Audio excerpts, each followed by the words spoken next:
Assalamualaikum warahmatullahi wabarakatuh. Kami dari kelompok 5 akan mempresentasikan bagaimana rancangan SPM perusahaan kompetitor dari PT Jasa Survei, yaitu PT Surveyor Indonesia. Fungsi pengendalian manajemen pada perusahaan pesaing. Yang pertama, dalam meningkatkan kinerja perusahaan pesaing, bisa melakukan pengenalan sistem kerja, pengenalan lingkungan perusahaan, dan nilai-nilai lainnya di perusahaan untuk masing-masing bagian agar para pekerja dapat bekerja dengan maksimal di dalam perusahaan, sehingga akan dapat mengoptimalisasi sistem kerja di perusahaan. Yang kedua, membuat lingkungan kerja yang nyaman, sopan, dan saling dengar rasa antar karyawan. Yang ketiga, memahami jenis usaha yang dilakukan sejak awal. Keempat, melakukan analisis produk dan pesaing jasa yang akan terjadi. 5, melakukan pemasaran yang tepat. 6, selalu melakukan pengecekan pada laporan keuangan.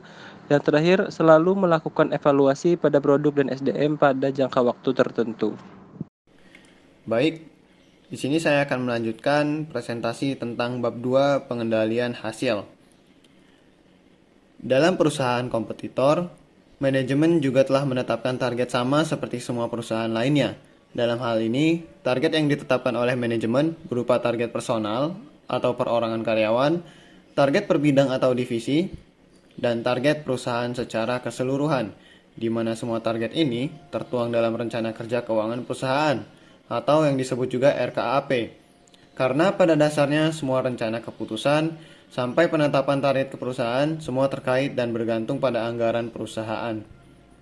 Perusahaan kompetitor memiliki target pendapatan dan keuntungan yang selalu dievaluasi setiap 1 semester atau 6 bulan sekali, yang mana laporan keuangan ini berfungsi sebagai monitor kinerja perusahaan, pembanding kinerja dengan dasar anggaran, serta revisi atau evaluasi terhadap pendapatan atau keuntungan yang diperoleh.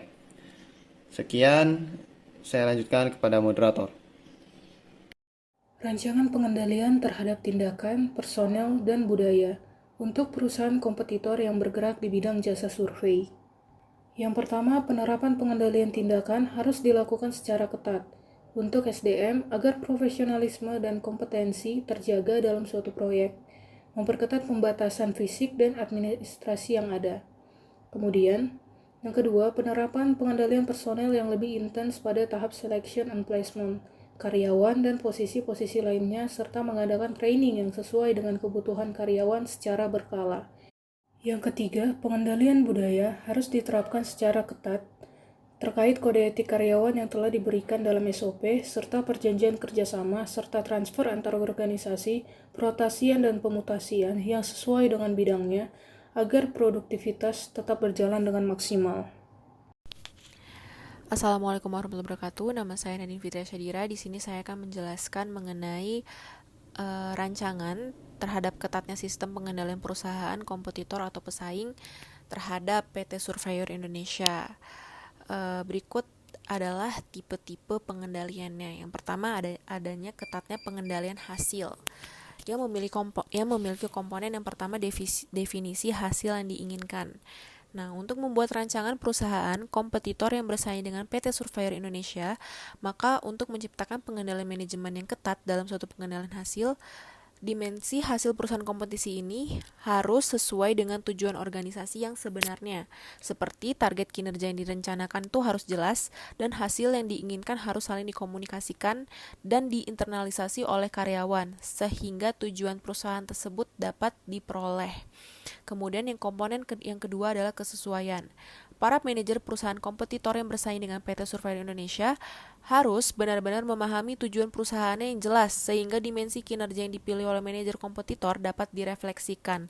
Dengan hal ini, maka akan terjadi kesesuaian antara manajer dan tujuan perusahaan. Komponen yang ketiga adalah komunikasi dan internalisasi. Agar perusahaan kompetitor yang bersaing dengan PT Surveyor Indonesia memiliki pengendalian hasil manajemen yang ketat, maka antar karyawan harus saling berkomunikasi dan diinternalisasi dalam membahas target kinerja yang ingin dicapai. Dan komponen yang terakhir adalah insentif. Perusahaan kompetitor agar pengendalian hasilnya ketat dibandingkan dengan perusahaan saingannya yaitu PT Surveyor Indonesia harus menghubungkan imbalan secara langsung dengan pencapaian hasil yang diinginkan. Oleh karena itu, manajer kompetitor harus bisa mencapai targetnya sehingga dapat memperoleh imbalan atau bonus yang besar juga.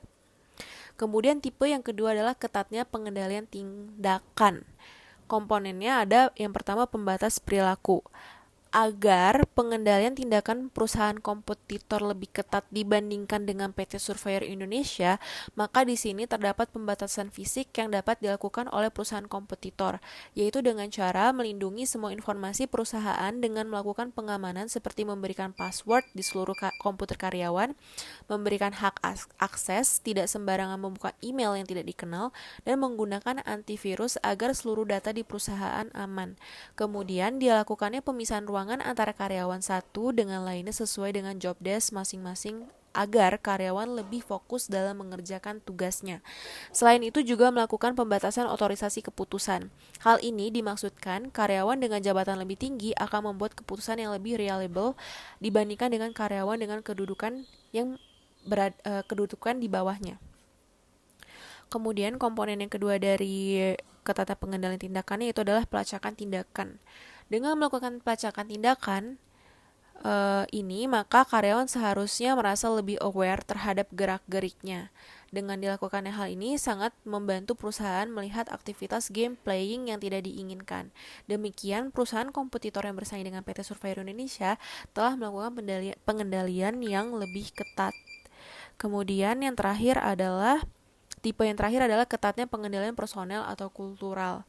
Perusahaan kompetitor dapat melakukan pengendalian personel dengan cara memotivasi karyawan, dengan cara memastikan seluruh karyawan dapat bekerja dengan baik dan memiliki kemampuan serta SDM yang cukup dalam pelaksanaan pekerjaan mereka dengan baik. Selain itu juga memastikan apakah karyawan itu mengetahui tujuan perusahaan, sehingga target perusahaan pun dapat tercapai. Hal ini juga dapat dilakukan dengan cara memberikan pelatihan terhadap karyawan agar dapat membangun SDM yang berkualitas. Setelah itu, ketika melakukan seleksi karyawan, maka perusahaan harus melihatnya dari segi pengalaman, pendidikan, kesuksesan di masa lalu, serta kemampuan sosial. Kemudian, setelah itu, perusahaan kompetitor juga dapat melakukan pengendalian budaya dengan cara melakukan pemantauan bersama terhadap individu yang melenceng dari nilai dan norma kelompok. Pengendalian budaya akan sangat efektif bila anggota kelompok memiliki ikatan emosional yang kuat. Perusahaan dapat membentuk budaya perusahaan dengan beberapa cara, antara lain yang pertama kode etik dari perusahaan itu sendiri atau code of conduct, imbalan kelompok, pendekatan lain, mutasi intra-organisasi atau rotasi karyawan, pengaturan fisik kantor, dan manajemen puncak yang menjadi panutan. Sekian. Biaya sistem pengendalian yang dapat dilakukan oleh perusahaan pesaing. Dalam biaya sistem pengendalian dibagi menjadi dua biaya, yaitu biaya langsung dan tidak langsung. Pertama, dalam biaya langsung untuk perusahaan pesaing dapat mempertimbangkan dalam melakukan pembiayaan untuk mendesain sistem pengendalian manajemen dan pengimplementasian SPM itu sendiri, karena pembiayaan dalam perusahaan harus diperhitungkan dengan teliti agar beban atau biaya yang dikeluarkan dapat digunakan secara maksimal oleh perusahaan demi menunjang produktivitas dalam perusahaan. Yang kedua, dalam biaya tidak langsung perubahan-perubahan perilaku yang terjadi seharusnya diantisipasi sehingga sistem pengendalian dapat dilakukan lebih cepat apabila perubahan-perubahan tersebut terjadi di dalam perusahaan. Bab 6. Desain dan evaluasi sistem pengendalian manajemen. Perusahaan kompetitor telah menetapkan beberapa aturan dalam pengendalian tindakan, yaitu yang pertama, pembatasan perilaku. Dalam pembatasan perilaku, terdapat pembatasan fisik dan administratif. Pembatasan fisik yang diberlakukan dalam perusahaan kompetitor berupa absensi sidik jari yang diberlakukan pada jam-jam tertentu, yaitu pada pagi hari saat masuk kerja dan sore hari pada pulang kerja. Ini bertujuan agar mencegah para karyawan untuk bertindak curang terhadap waktu atau korupsi terhadap jam kerja, sehingga dengan diberlakukannya absensi akan mengurangi tindakan seperti itu. Lalu terdapat batasan ruang antar divisi. Ini bertujuan agar para karyawan terfokuskan terhadap divisinya masing-masing.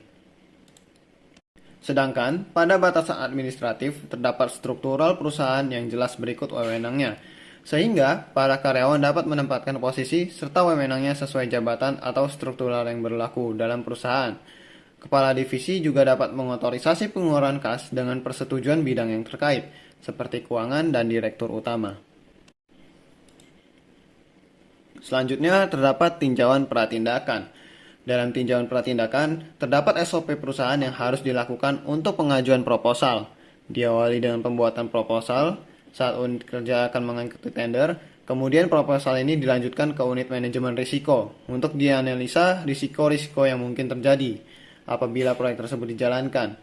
Untuk dilaporkan ke direktur untuk diputuskan apakah akan dilanjutkan untuk mengikuti tender atau tidak. Yang ketiga, terdapat pertanggungjawaban tindakan. Perusahaan kompetitor menetapkan beberapa aturan dalam pertanggungjawaban tindakan, yaitu yang pertama, membuat laporan perkembangan dan laporan dana oleh manajer proyek yang telah digunakan dalam proyeknya. Dan laporan ini diteruskan kepada kepala divisi yang memegang kendali proyek tersebut. Yang kedua, membuat laporan keuangan bulanan oleh manajer proyek dan diberikan kepada kepala divisi, manajer dukungan usaha, dan bagian keuangan. Yang keempat, terdapat pencadangan. Perusahaan kompetitor menerapkan pencadangan berupa setiap pekerjaan yang dilakukan oleh para karyawan, baik berupa digital maupun non-digital, harus mempunyai backup data penyimpanan, yang tanggung jawabnya diberikan kepada masing-masing karyawan yang mengerjakan proyek tersebut, yang mana backup data ini dapat disimpan dalam cloud server perusahaan, agar proyek atau informasi terkait tidak bocor ataupun menghilang.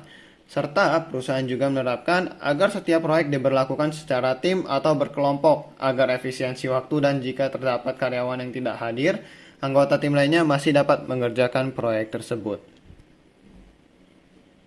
Selanjutnya terdapat pengendalian hasil. Dalam pengurusan kompetitor, manajemen juga telah menetapkan target sama seperti semua perusahaan lainnya. Dalam hal ini, target yang ditetapkan oleh manajemen berupa target personal, perorangan karyawan, target per bidang atau divisi, dan target perusahaan secara keseluruhan. Lalu di sini terdapat pengendalian personel. Perusahaan kompetitor menetapkan beberapa aturan terkait pengendalian personel, yaitu perusahaan diberikan training setiap 3 bulan sekali, karyawan diberikan training setiap 3 bulan sekali. Ini bertujuan untuk meningkatkan kompetensi serta wawasan para karyawan. Lalu perusahaan juga menerapkan sistem reward and punishment yang bertujuan agar para karyawan dapat termotivasi untuk menyelesaikan pekerjaannya dengan baik dan akan diberikan reward tersendiri oleh perusahaan, begitupun sebaliknya. Yang terakhir terdapat pengendalian budaya.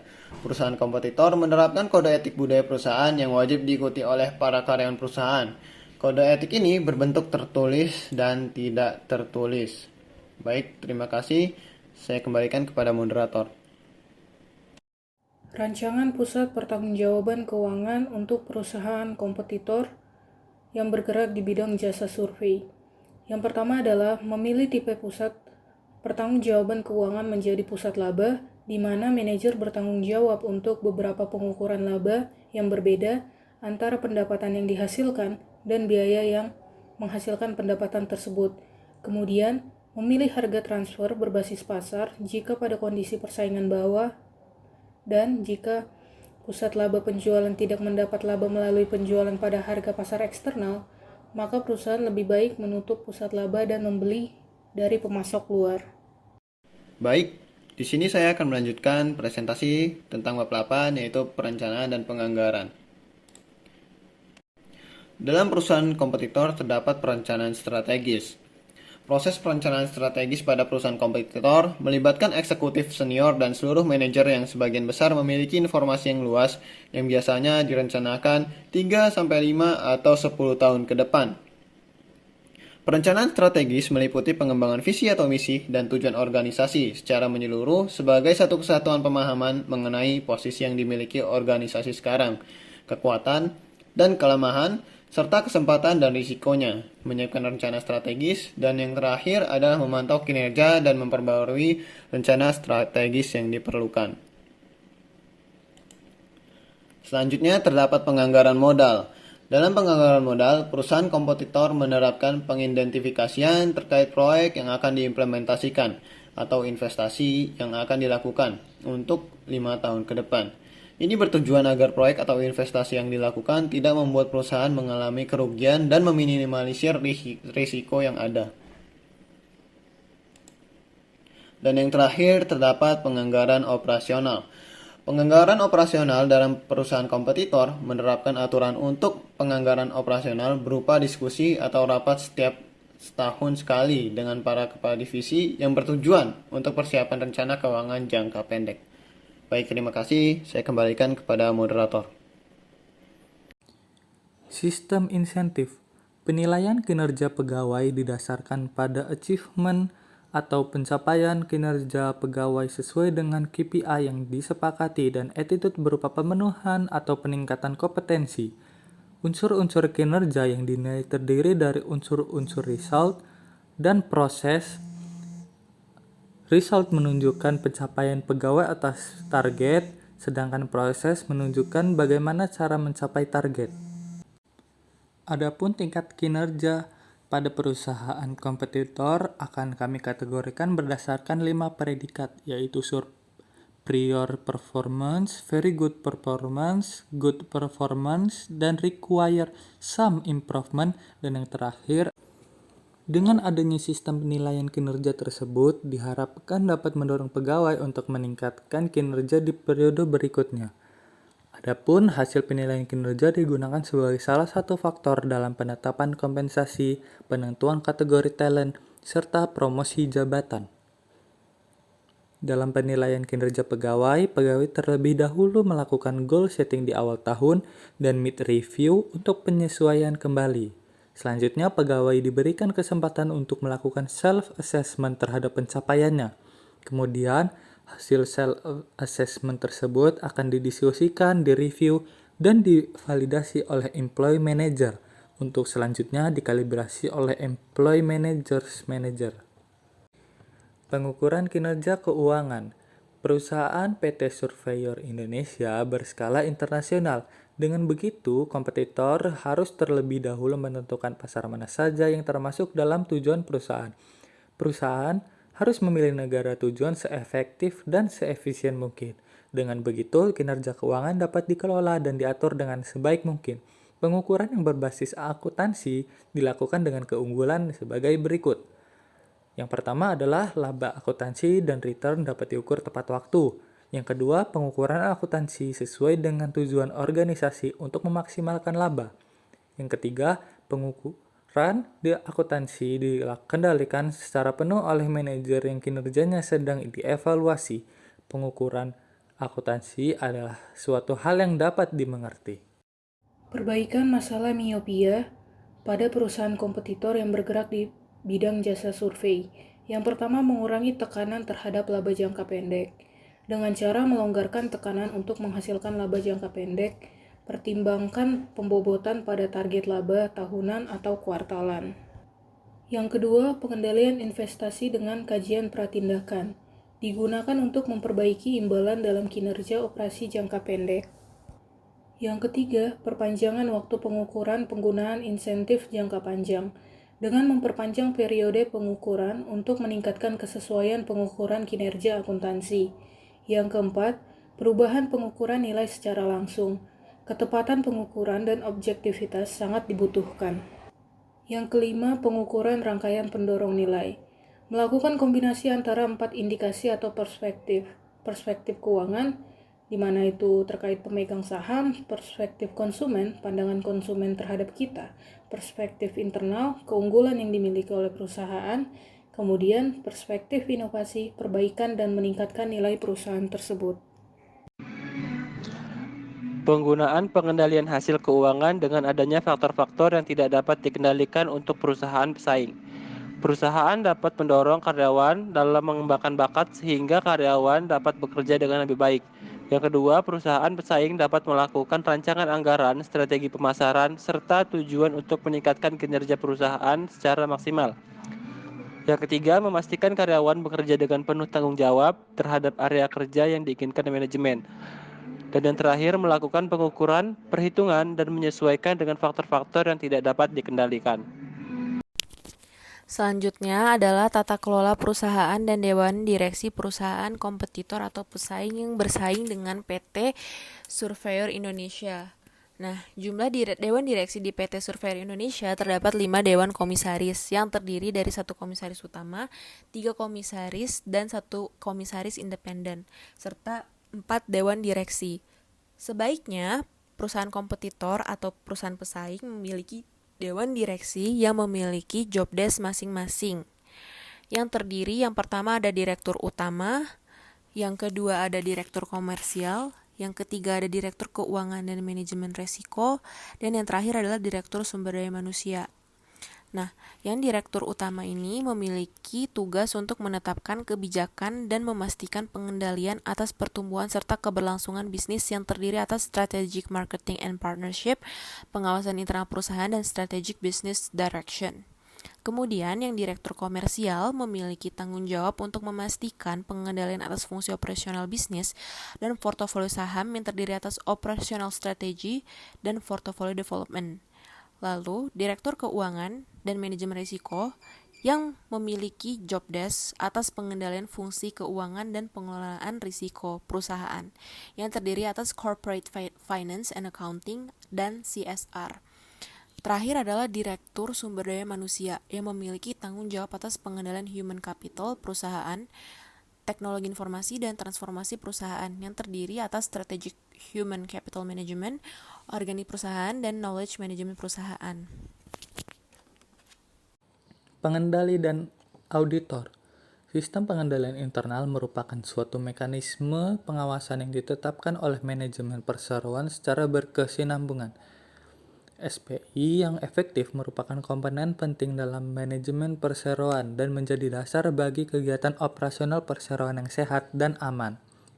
Lingkungan pengendalian menunjukkan keseluruhan komitmen, perilaku, kepedulian, serta langkah direksi dan dewan komisaris perusahaan dalam melaksanakan kegiatan operasional.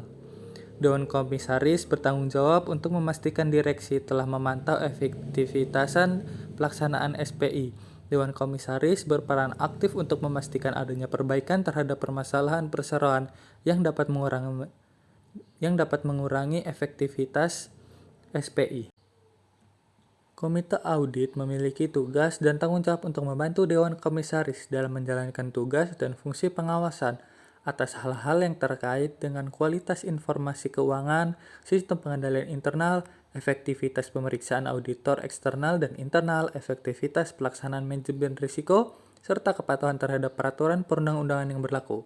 Dan berikut ini adalah bagaimana audit internal dan audit eksternal harus melakukan tugasnya.